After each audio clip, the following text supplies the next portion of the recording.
అందరికీ నమస్కారాలు.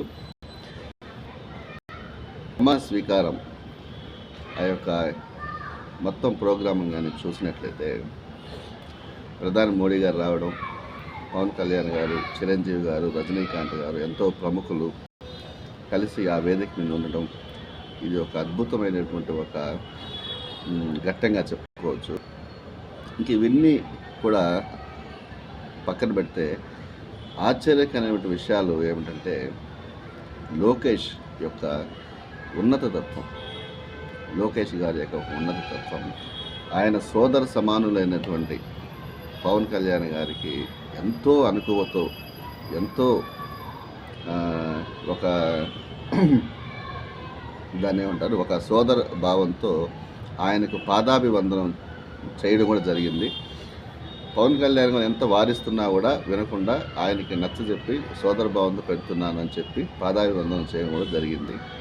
ఇది ఒక విధంగా ఒక అద్భుతమైనటువంటి ఘట్టం. పరస్పరమైనటువంటి ఒక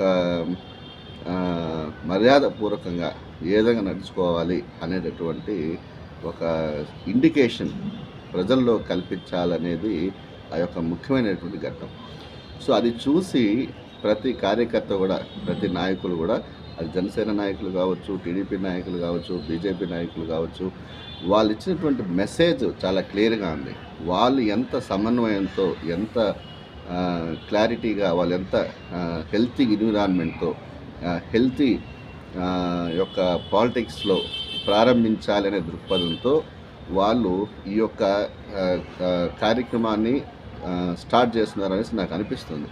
అదేవిధంగా చంద్రబాబు నాయుడు కూడా ఒక వేదిక మీద ఆయన కొద్దిగా స్పెషల్ చైర్ అరేంజ్ చేసి, పవన్ కళ్యాణ్ గారికి వేరే చైర్ అరేంజ్ చేస్తే ఆయన వెంటనే అధికారులను పిలిపించి ఆయనకున్నట్టు స్పెషల్ చైర్ తీపిచ్చేసి నార్మల్ చైర్ పవన్ కళ్యాణ్ గారికి మిగతా వాళ్ళకి ఏ చైర్ ఉందో అదే చైర్ తీసుకొని వచ్చి నాకు వేయమని చెప్పి ఆ చైర్లో కూర్చొని కూడా జరిగింది.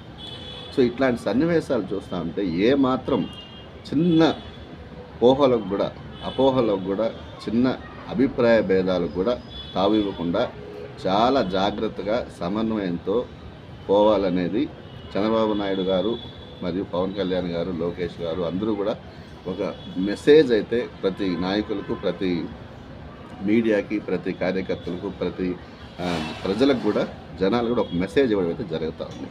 సో దీన్ని అబ్జర్వ్ చేసి రాష్ట్రంలో ఇంకా ఎటువంటి నెగిటివ్ ఎన్విరాన్మెంటు, నెగిటివ్ కక్షలు, పగలు, ప్రతీకారాలు అనేటి విడిచిపెట్టేసి ఒక హెల్తీ పాలిటిక్స్, ఒక ఆరోగ్యకరమైనటువంటి పాలిటిక్స్ ఉండాలి, ఆరోగ్యకరమైనటువంటి ఎన్విరాన్మెంట్ అనేది ఉండాలి.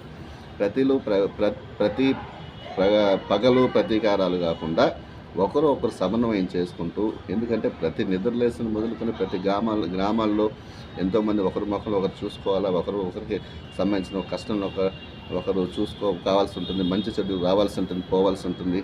ఇట్లాంటి కార్యక్రమాలు పల్లెల్లో, ప్రతి పల్లెల్లో చాలా ఉంటాయి.